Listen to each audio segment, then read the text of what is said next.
plus on fêtait les stations, plus ça devenait commun. Et il fallait trouver une station qui ait du prestige et voilà, une station qui n'avait jamais été faite. La station de métro Louvre a été victime la nuit dernière de taggers qui ont recouvert de graffiti les reproductions de statues et de bas-reliefs exposés dans cette station. Note du nettoyage, environ 500 000 francs à la charge de la RATP, donc des usagers contribuables. La Marseillaise en est encore toute retournée. Cette statue de la Révolution et ses sœurs du métro Louvre, toutes copies d'œuvres célèbres, ont subi l'autre nuit un bien spectaculaire outrage. La station entière souillée, ou selon les avis embellie, par un foisonnement de nuages multicolores que l'on nomme tags, bombage ou graffiti. Selon la RATP, les voyageurs ont fort peu apprécié. T'allumes la télé le soir et tu vois tes trucs à la télé, t'hallucines complètement. Et on s'est dit qu'on avait réussi, le coup avait été réussi quoi.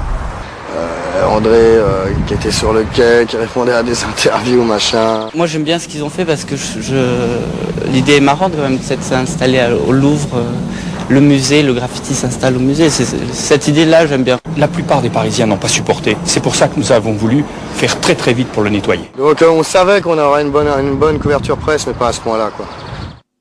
Moi j'avais un vieil interview dans VSD.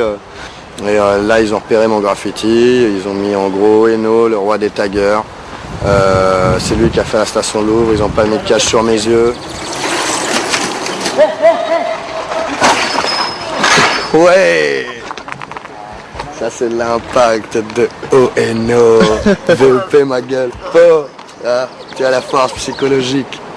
Voilà, ça c'est du vrai vandalisme, t'as vu? Sans les mains, qu'est-ce que tu crois? J'ai plus besoin de marqueur moi, regarde ça. C'est lui qui a fait la station Louvre, ils ont pas mis de cache sur mes yeux. Au bout d'un mois de requête, ils ont débarqué, gros serrage de dingue, c'est vrai que c'était assez impressionnant. C'est remonté jusqu'au ministre pour choper les mecs qui ont fait la station Louvre, donc ils ont mis les moyens. Ils ont mis des moyens de police, d'investigation, ils ont trouvé, ils ont chopé les mecs. Et pour la première fois, des personnes sont incarcérées pour avoir fait des graffitis. La répression existait déjà depuis le départ, mais elle a pris à ce moment-là une tournure beaucoup plus sévère.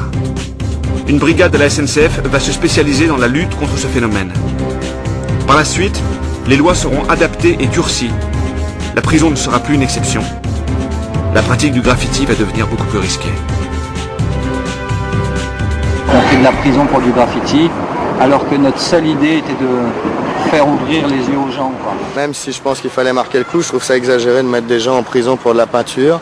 Maintenant, ils savent pas trop comment faire. Mais en même temps, moi, en ce qui me concerne, par rapport à l'impact du truc et par rapport au plaisir que j'en garde, je regrette pas. Ben, le graffiti a pris 10 ans de ma vie. Moi, j'ai fait ça de manière méticuleuse, sérieuse, comme un travail. Et maintenant, je réalise que j'ai fait tout ça pour pas grand-chose, uniquement pour le kiff. Et s'il fallait le refaire, je le referais direct. Parce que pendant un moment, rien que le fait qu'on pensait pas au fric, et ça c'est très rare, je souhaiterais même à mes gosses si un jour j'en ai, on a eu 4-5 années magiques où de toute façon on s'en foutait, on volait tout, on n'avait pas besoin d'argent, et les soucis d'argent ne nous traversaient même pas la tête.